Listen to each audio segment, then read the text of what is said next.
Hi friends, welcome to Thilaka's kitchen. இன்றைக்கி pasta செய்ய போகிறோம். அதுக்கு என்னென்ன தேவைன்னு காட்டுறோம். வாங்க வீடியோக்குள்ளே போவோம். துருவன சீஸ் கொஞ்சம், டூனா டின் ஃபிஷ் உண்டு, கேரட், வெங்காயத்தாள், கோவா, பச்சை மிளகாய், தக்காளி, பூண்டு, வெங்காயம்.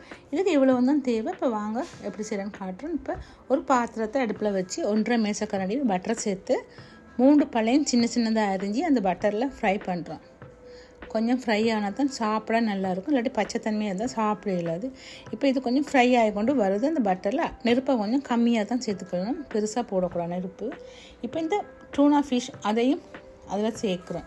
டூனா ஃபிஷ்ஷை பச்சையாக சேர்க்கக்கூடாது, சாப்பிட இல்லாது. இது கொஞ்சம் நல்லா எண்ணெயில் ஃப்ரை ஆகணும். எண்ணெயில் கொஞ்சம் ஃப்ரை ஆனால் தான் சாப்பிட நல்லாயிருக்கும். டூனா ஃபிஷ் பிடிக்காதவங்க சிக்கன் ஃப்ரை பண்ணிக்கலாம், முட்டை ஃப்ரை பண்ணலாம், இறால் ஃப்ரை பண்ணி அதெல்லாம் சேர்த்துக்கலாம். அதெல்லாம் கடைசியாக தான் சேர்க்கணும், ஸ்டார்டிங்கில் சேர்க்கக்கூடாது. இப்போ ஒரு வெங்காயம் கட் பண்ணி நீல வாக்கில் அதையும் அதுக்குள்ளே சேர்த்து, கோவா ஒரு கைப்பிடி அதையும் அதுக்குள்ளே சேர்த்து ஒரு பச்சை மிளகாய் சின்ன அரிஞ்சு அதையும் அதுக்குள்ளே சேர்த்து, கேரட் ஒரு சின்ன கேரட் அதையும் அரிஞ்சு அதுக்குள்ளே சேர்த்து வெங்காயத்தாள் ஒரு கைப்பிடி அளவு. வெங்காயத்தாள் இல்லாதவங்க லிக்ஸ் சேர்த்துக்கலாம். இப்போ இதில் ஒரு தக்காளி கட் பண்ணி வச்சுருக்கிறேன், அந்த தக்காளியும் அதில் சேர்க்குறேன். இதுக்கு இவ்வளோ தான் சேர்த்துக்கலாம். விரும்பினா கேப்சிகம் கலராக சேர்த்துக்கலாம். இப்போ இதை கொஞ்சம் நல்லா பட்டரில் வதங்க விடுவோம். நல்லா கொஞ்சம் வதங்கிட்டு இப்போ இதுக்கு தேவையான அளவு உப்பும், 1/2 தேக்கரண்டி சில்லி ஃப்ளேக்ஸும், 1/2 தேக்கரண்டி தனி மிளகாத்தூளும், பெப்பர் கொஞ்சம், ஒரு காரம் கொஞ்சமாக, ரொம்ப சேர்க்கக்கூடாது. பெப்பர் காரம் கூட சாப்பிட்றவங்க கூடமாக சேர்த்துக்கலாம், எல்லாம் கூட சேர்த்துக்கலாம். இப்போ இது ஒரு 3 பேருக்கு அளவானது தான் நான் செய்கிறேன், ஒரு பேக்கெட் சின்ன பேக்கெட்டில். இப்போ இது நல்லா வதங்க விடுவோம். நல்லா வதங்கிட்டு இப்போ இதுக்கு பாஸ்தா சாஸ்ன்னு இருக்குது, சூப்பர் மார்க்கெட், கீல்ஸில், ஆர்பிகோவில், ஃபுட் சிட்டியில் எல்லாம் இருக்குது.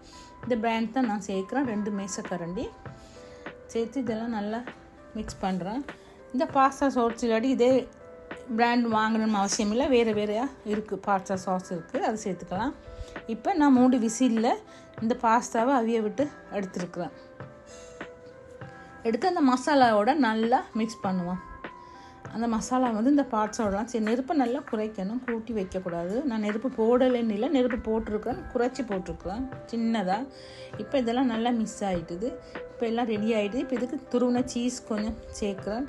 விருப்பம் இருந்தால் டொமேட்டோ சாஸ் ஒரு மேசக்கரண்டி சேர்த்துக்கலாம், இல்லாட்டி அது அவசியம் இல்லை. இப்போ இது நல்லா மிக்ஸ் ஆகிட்டுது. நான் ஒரு மேசக்கரண்டி டொமேட்டோ சாஸ் சேர்த்து இந்த மாதிரி பாஸ்தா சாப்பிட நல்லா இருக்கும். இது எத்தனை பேருக்கு பிடிச்சிருக்குன்னு தெரியல. பிடிச்சிருந்தால் லைக் பண்ணி, ஷேர் பண்ணி, சப்ஸ்கிரைப் பண்ணுங்கள்.